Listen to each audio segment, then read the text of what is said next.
भाई रथों के ऊपर पेंटिंग हो गई कि नहीं, रथ सज गए कि नहीं। अपन को क्या मतलब, चाहे रथ सजे हों चाहे नहीं सजे हों, आएंगे तब देख लेंगे।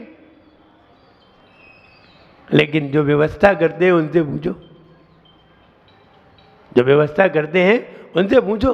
जो मंदिर आते हैं, दर्शन करते हैं, चले जाते हैं, उन्हें क्या मतलब, निकलेंगे हम देख लेंगे। लेकिन हम जाके देखें कि रथ बन गए कि नहीं, अच्छे से हैं कि नहीं, कहीं कोई कमी तो नहीं है। ये सब जो देखता है वास्तव में फिर यश का भागीदार भी वही होता है जो मेहनत करता है। जो सिर्फ आगे देख लेते हैं, अरे जिसने चौका लगाया, जो सवेरे से 4 बजे से उठा और 4 बजे से उठ करके जो जल लाया, गर्म किया और भोजन बनाया, शुद्ध भोजन बनाया, शुद्ध कपड़े पहने, सवेरे से तैयार हुए बैठे हैं, नहाया धोया, इतना सब कुछ किया, सवेरे 4 बजे से उठे और तुम सीधे आ गए, मन शुद्धि, वचन शुद्धि, काय शुद्धि, आहार जल शुद्ध है, और उठाया यहाँ से और नमस्ते महाराज जय जा रहे। हाँ, फल तो तुम्हें मिलेगा, कुछ नहीं मिलना है तो फिर काय को जाए। हाँ, जाओगे तो तुमने जो शरीर वहां तक ले गए ना, बस इतना ही फल मिलेगा, ये इतने ढंग का हो जाएगा बस, बाकी और कुछ नहीं मिलना है। क्योंकि तुम अपना कुछ लाए ही नहीं, तुम आए और दे गए दूसरे का। कोई चौके वाले का उठाया, यहां से उठाया और यहां सरका दिया, तो तुम अपना क्या लाए? अपना तो कुछ लाए नहीं, अपना ये शरीर लाए थे, तो उसका भी आशीर्वाद मिलेगा, ठीक है तेरा अच्छा शरीर हो जाएगा, जा। अब बोले धन, बोले काय का धन? जब तुमने ही धन नहीं लगाया तो तुम्हें काय को मिले? श्रम लगाया था, शरीर मिलेगा, बढ़िया मिलेगा, स्वस्थ मिलेगा, बीमार नहीं होगे, बिल्कुल सही रहोगे। लेकिन खाने को नहीं मिलेगा, खाने को मिलने वाला नहीं है, क्योंकि हमने धन का उपयोग नहीं किया। और कई लोग ऐसे होते हैं मन का भी प्रयोग नहीं करते, बोलते जरूर है मन शुद्धि, वचन शुद्धि, काय शुद्धि, बोलते हैं, लेकिन मन का प्रयोग देखिए, वे शोधन भी नहीं करते हैं। वो दीदी ने शोध दिया है, बस उन्होंने यहाँ से उठाया, उन्होंने, अरे तुम देख तो लेते। तो वे मन का भी प्रयोग नहीं करते। इसलिए हम ये कहना चाहते हैं, हम तन का भी प्रयोग करें, धन का भी प्रयोग करें और मन का भी प्रयोग करें, और अवसर का प्रयोग जरूर करें, क्योंकि अवसर निकल जाने पर फिर कुछ मिलने वाला नहीं है। इसलिए अवसर भी महत्वशाली है, हर चीज़ महत्वशाली है। और अगर चारों चीज़ें अगर तुम्हारे पास हैं तो तुम बहुत भाग्यशाली हो। बस भाग्यशाली तभी हो जब आप मन का उपयोग करें, और मन का उपयोग करके अपने जीवन को सफल बनाएं। कल के उत्सव में सब लोग खूब अच्छी तरह शामिल हों, सफ़ेद वस्त्रों का प्रयोग करें, महिलाएं अपनी केसरिया साड़ी का प्रयोग करें, वरना वो बेकार हो जाएगी, दीमक लग जाएगी उसमें। और पुरुष लोग सफ़ेद वस्त्रों का प्रयोग करें, और इसी तरह हम टोपी लगा करके चलेंगे, अपनी सभ्यता का, अपनी संस्कृति का उपयोग करेंगे, और संस्कृति का लोगों को प्रयोग करके बताएंगे कि हम ऐसी वैसी टोपी नहीं लगाते क्योंकि प्रचार करने वाली, हम अपने संस्कार की टोपी लगाते हैं। सिर ढक करके भगवान के साथ चलना चाहिए, और सिर ढक करके हम भगवान की प्रभावना में शामिल हुए। आप अच्छे ढंग से चलेंगे तो निश्चित है सारे लोग आपकी प्रभावना की प्रशंसा करेंगे।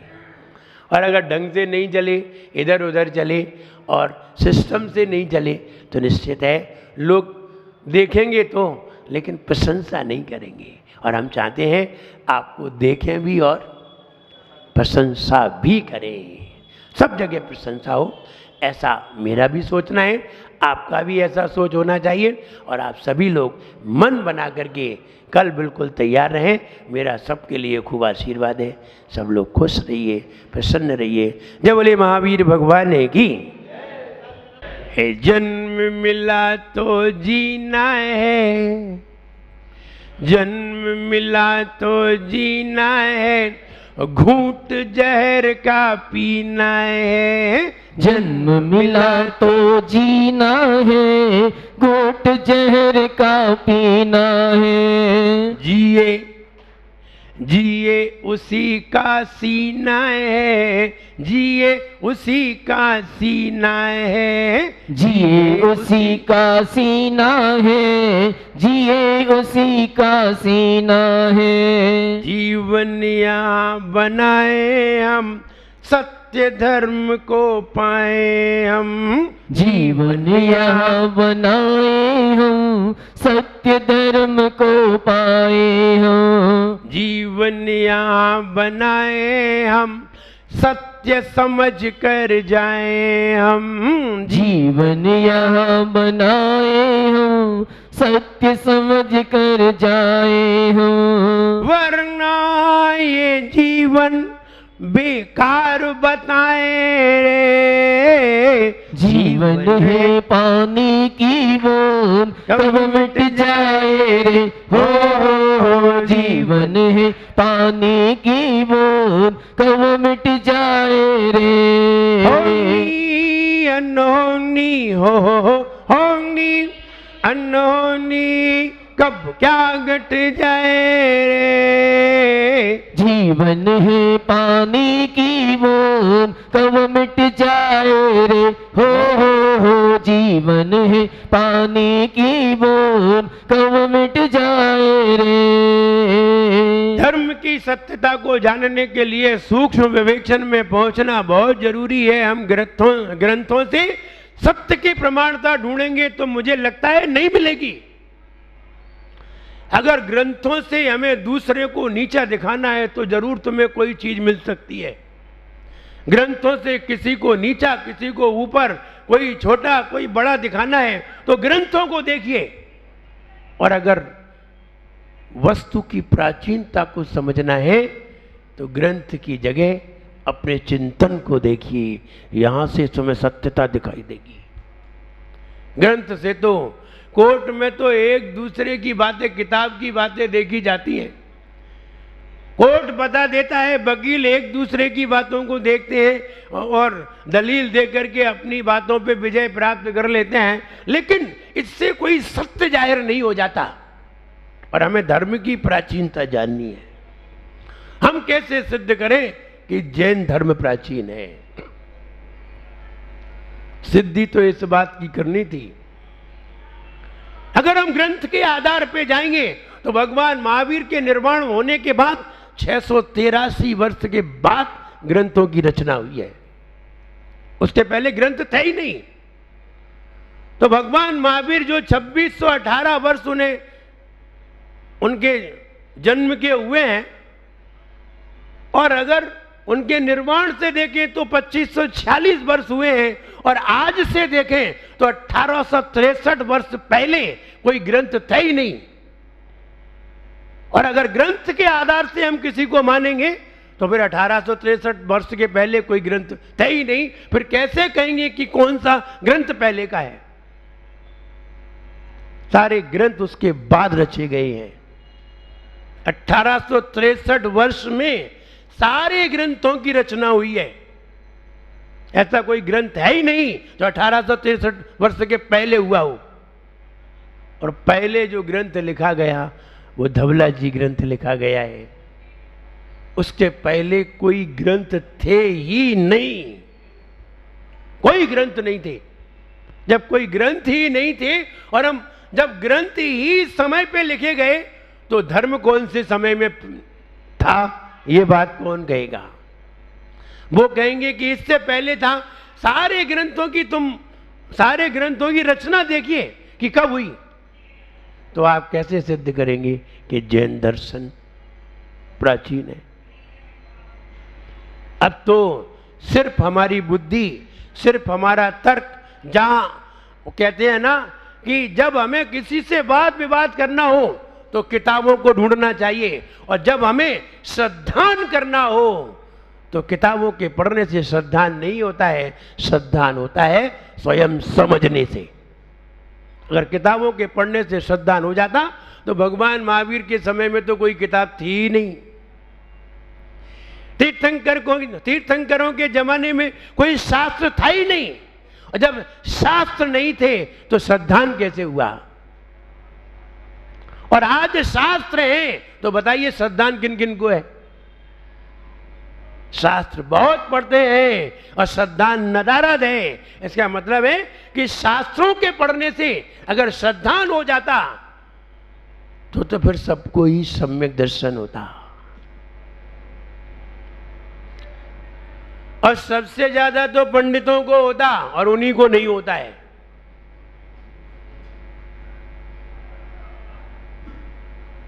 विचार करिए, उन्हीं को नहीं होता है।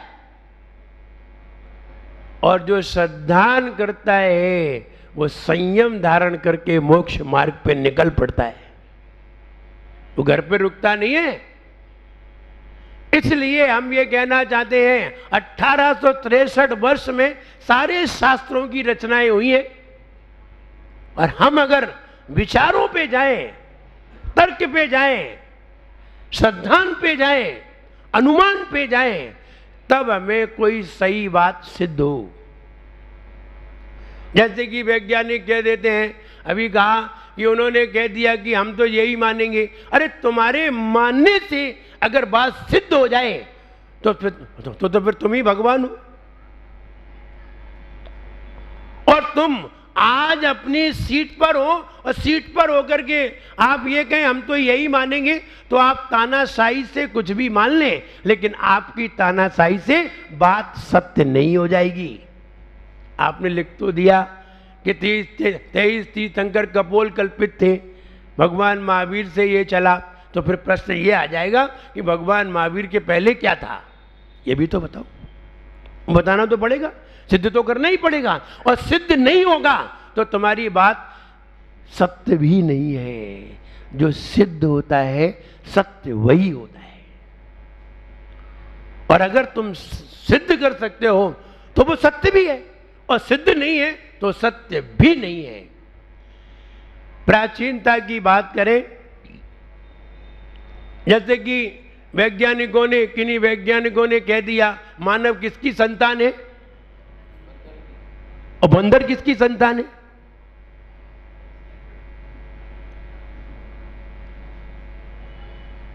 कहो बेवकूफी हुई कि नहीं? तो बोले मानव तो बंदर की संतान है, लेकिन बंदर किसकी संतान है?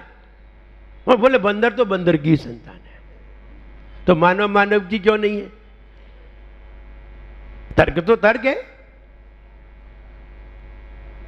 और अगर मानव बंदर की संतान हो जाता तो आज किसी बंदर ने मानव को क्यों नहीं जन्मा? उसी समय जन्मा था। क्या एक टाइम था उस समय बंदर मानव को जन्मते थे? ये तो बात गलत है। जब उस समय जन्म सकते हैं तो आज भी जन्म सकते थे। तर्क तो तर्क है। तुमने अपनी बात कह दी, इससे यह नहीं है कि तुम्हारी बात सारी दुनिया ने मान ली। यह बात सही नहीं होती। वैज्ञानिक कह दे तो हम उसकी बात मान थोड़ी लेंगे। ऐसे ही कोई ये कह दे कि पृथ्वी घूमती है तो हम मान थोड़ी लेंगे। क्यों मान ले? तुमने कह दिया तो मान ले। अरे अगर तुमने कह दिया है और हम मान ले तो हमने कह दिया है तो तुम मान लो। तर्क तो तर्क है। तुम हो कौन जिससे हम तुम्हारी मान लें? अगर तुम मेरी बात नहीं मानते हो तो हम भी तुम्हारी नहीं मानते हैं। तब इसमें यह निर्णय खड़ा होता है कि जो बात तर्क और अनुमान से सिद्ध हो जाती है सत्य वही मानी जाती है, और जो तर्क और अनुमान से सिद्ध नहीं होती वो सत्य भी नहीं होती। इससे अपने आप प्राचीनता का पता चल जाएगा। जब हम सामने खड़े होंगे तो अपने आप पता चल जाएगा कि जैन दर्शन की प्राचीनता क्या है। और जैन दर्शन में जितना विवेचन है उतना विवेचन तो कहीं भी नहीं है। कर्म के सिद्धांत का विवेचन कहीं भी नहीं है। हम जैन दर्शन को पहले पढ़े तो, और सुलझे हुए मन से जाने तो, और सुलझे हुए मन से जानेंगे तो हर व्यक्ति जैन धर्म की बात कहेगा। आप किसी भी संत की बात करें, चाहे किसी भी संत की, चाहे किसी भी पंथ की, चाहे किसी भी व्यक्ति की, चाहे किसी भी संप्रदाय की बात करें, जैन दर्शन को ही कहेगा। आप चाहे कोई से ग्रंथ को पढ़ लें, सब जगह जैन दर्शन को ही सिद्ध किया जाएगा। तो कहने का मतलब यह है कि मेरे कहने से जैन दर्शन प्राचीन नहीं हो जाएगा, न तुम्हारे कहने से जैन दर्शन प्राचीन हो जाएगा, क्योंकि हर व्यक्ति अपना अपने अपने दर्शन को प्राचीन कह रहा है। तब सिद्ध कैसे होगा? तब सिद्ध सिर्फ तर्क से होगा। आप तर्क दीजिए, जिसके तर्क कटेंगे नहीं, जिसके तर्क सर्वमान्य होंगे, बस उसी की बात मान्य हो जाएगी।